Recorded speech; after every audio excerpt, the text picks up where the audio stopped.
Jedi vs. Sith, Empire vs. Republic, Resistance versus the First Order. Star Wars, at least in the mainstream movies, has always portrayed their stories with these dualities in mind. Factions vying for power in the galaxy, an eternal battle of good versus evil. For a vast majority of the fan base, perhaps even delving into the endless debates of who their favorite Jedi is, or which Sith Lord would win in a hypothetical duel. Yet, strip all these titles away. What are you really? Without the franchise, without you being a Star Wars fan, who are you really? Take a Republic soldier, strip away his allegiance to the Republic, his uniform, his duties. Or the Sith Lord, who gained all the power in the galaxy, strip away his authority, his powers. Who is he, really? In Knights of the Old Republic 2, this idea of being free from external influence is one of the key themes explored.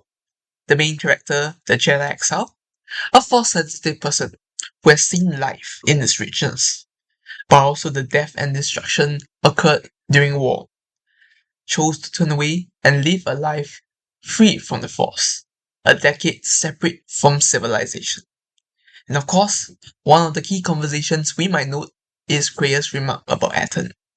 Though she cares little about giving compliments, it is one of those rare moments where she actually praises him for being more capable than a Jedi without the Force. Take away the Force. The Jedi and the Sith are mere children with lightsabers. Krea acknowledges factions and titles, and their influence, but to her, it doesn't change who a person is really at the core, as is her conversation with Atris. Sith are driven by their obsession with using the Force to gain power above all else. Krea is a Sith, but she clearly has different motivations and outlooks on the Force, seeing it as an abhorrent force of nature, of reality, that whatever she does is just somewhat influenced by it.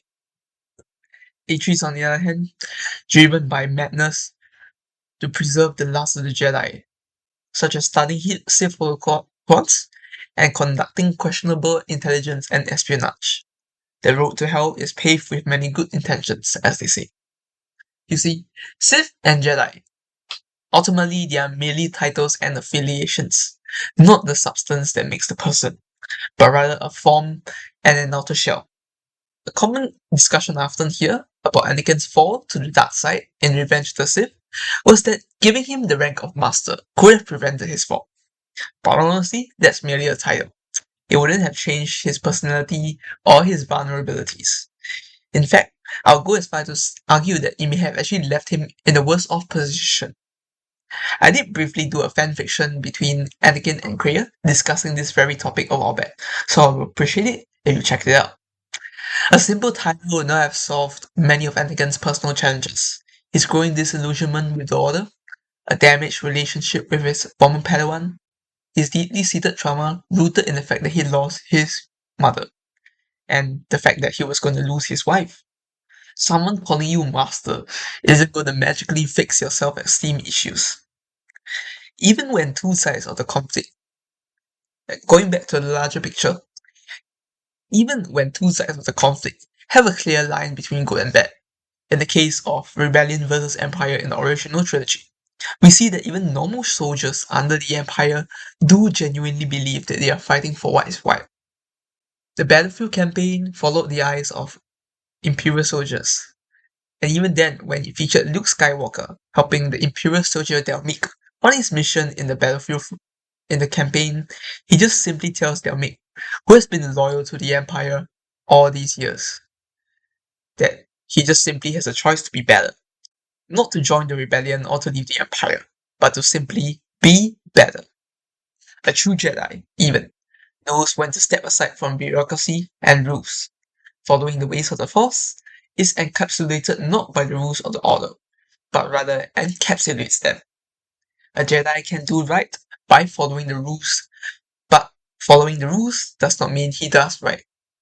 Non-mainstream Star Wars media has already learned to put aside the whole cliche of two sides of the coin, with good reasons. There's a certain level of abstraction that comes with this. But as Star Wars fans, We all love to focus on titles and power levels, but the true wisdom is to know how limited the value of these are. And with recent drama, of course, is just because suddenly someone has the magical keys to the franchise does not magically make the franchise better. And that's it for this video. If you are new to the channel and would like to see more things related to Star Wars, The Old Republic, do check out the rest of my channel. Cheers!